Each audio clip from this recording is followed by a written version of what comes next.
Hello everyone, welcome back to Raj Talks. Vishwanath and Sons, writer, director Venki Atluri, starring Surya, Mamita Baiju, Radhika.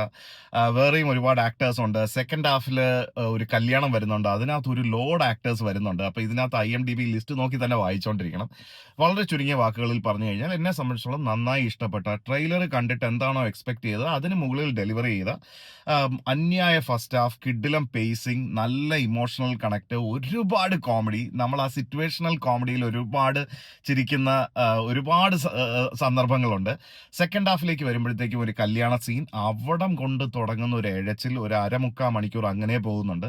അതങ്ങനെ cut ചെയ്ത് കളഞ്ഞിരുന്നെങ്കിൽ ഇതിനകത്ത് ട്രെയിലറിൽ establish ചെയ്യുന്ന 40 വയസ്സുകാരൻ്റെയും 20 വയസ്സുള്ള ഒരാളുടെയും പ്രണയം, അമ്മയുമായിട്ടുള്ളൊരു റിലേഷൻഷിപ്പ്, ഈ 3 പേര് തമ്മിൽ, അതായത് സൂര്യ, രാധിക, മമിത, ഇവർ 3 പേരുടെയുമായിട്ടുള്ള ഒരു ഇമോഷണൽ ജേർണി, ആ കണക്ഷൻ, ഇവർ 3 പേര് സ്ക്രീനിൽ വരുമ്പോൾ ആ സ്ക്രീനിൽ വരുന്ന അഭിനയത്തിന്റെ നാച്ചുറാലിറ്റി, ഇതൊക്കെയാണ് ഈ സിനിമ. ഇത് അങ്ങനെയൊക്കെ കണ്ടതിൽ എനിക്ക് ഭയങ്കരമായിട്ട് ഇഷ്ടപ്പെട്ട.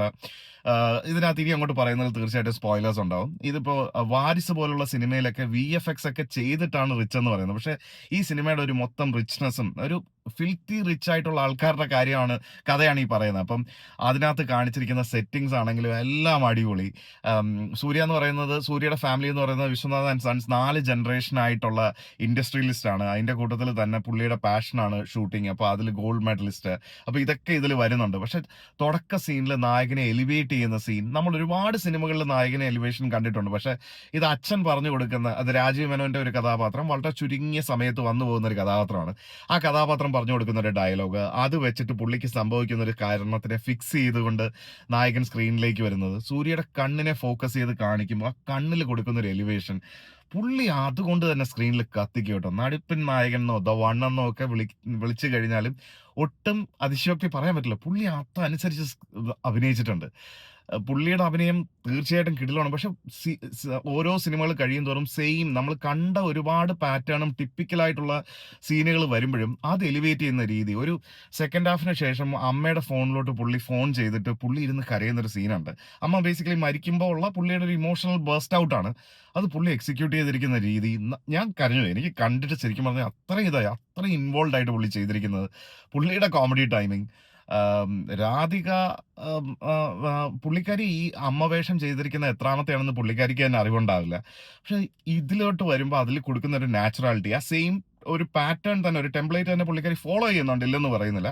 പക്ഷെ സോ നാച്ചുറൽ ആണ് അവര്. മകനോട് പോയിട്ട് കൊഞ്ചുന്നതാണെങ്കിലും മകനെ ഉപദേശിക്കുന്നതാണെങ്കിലും, മമിതയുടെ ക്യാരക്ടർ വീട്ടിലേക്ക് വരുമ്പോൾ അവർ തമ്മിലുള്ള എതിർപ്പുകൾ, പിന്നെ അത് സ്നേഹമായിട്ട് മാറുന്നത്, അവർ തമ്മിലുള്ള അന്യായ കണക്ഷൻ, മകന്റെ സെക്സ് ലൈഫ് സംസാരിക്കുന്ന ഒരു സീനൊക്കെ ഉണ്ട്. അതൊക്കെ ബ്രില്യൻ്റ് ആയിട്ട് എടുത്തിട്ടുണ്ട്. ഒരു നമ്മുടെ കാഴ്ചപ്പാടുകൾ മാറുമ്പോൾ അത് ഒരു അമ്മ മനസ്സിലാക്കുന്നതും, അങ്ങനെയൊക്കെയുള്ള ജീവിതത്തിൽ ഓരോരോ കാഴ്ചപ്പാടുകൾ മാറുന്നതുമായിട്ടുള്ള രീതിയിൽ വെങ്കി അട്ലൂരി അത് പ്രസന്റ് ചെയ്തിരിക്കുന്ന രീതി, അങ്ങനെ ഒരുപാട് സംഭവങ്ങളുണ്ട്. ഇതിൽ രാജീവ് മേനോൻ അല്ല, സുനിൽ റെഡ്ഡി, നമ്മുടെ ഡോക്ടറിലൊക്കെ ചെറിയ ഗാങ്സ്റ്റർ ആയിട്ട് വന്ന പുള്ളി ചെയ്തിരിക്കുന്ന ഒരു കഥാപാത്രമുണ്ട്. സട്ടിലായിട്ടുള്ള കോമഡി, പുള്ളി സീൻ തൂക്കിയിട്ടുണ്ട്. കുറെ ഇടത്ത് പുള്ളി നല്ല രസമായിട്ട് ചെയ്തിട്ടുണ്ട്.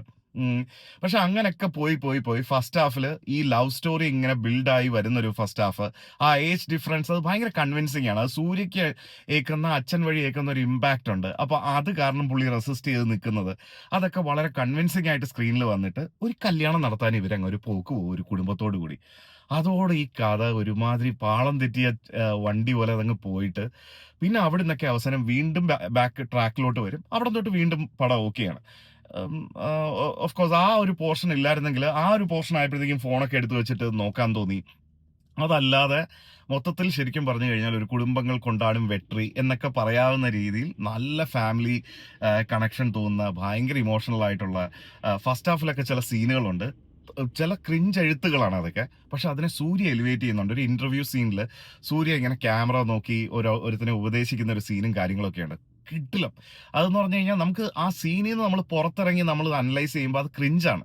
പക്ഷെ അതിനെ സൂര്യ കാണിച്ചിരിക്കുന്ന ഒരു രീതിയുണ്ട്, എക്സിക്യൂട്ട് ചെയ്തിരിക്കുന്ന രീതിയുണ്ട്, അടിപൊളിയാണ്. അതുപോലെ തന്നെ ഒരു ബാറിലെ അല്ലെങ്കിൽ ഒരു ഹോട്ടലിലെ ഒരു ഫൈറ്റ് സീക്വൻസ്, അതൊരു ഫാൻ സർവീസ് ആണ്. പുള്ളിയുടെ ഒരു ഫൈറ്റ്, ഫാൻസിനെ തൃപ്തിപ്പെടുത്താൻ വേണ്ടി കയറ്റിയിരിക്കുന്ന ഒരു ഫൈറ്റ് സീക്വൻസ് ആണ്. പക്ഷെ അത് പുള്ളി എലിവേറ്റ് ചെയ്തിരിക്കുന്ന രീതി എക്സലന്റ്. അതുപോലെ തന്നെയാണ് മമിതയുടെ ആക്ടിംഗ് എന്ന് പറയുന്നത്. She is like A butterfly. അങ്ങനെ പാറി പറന്ന് നടക്കാണ് പുള്ളി.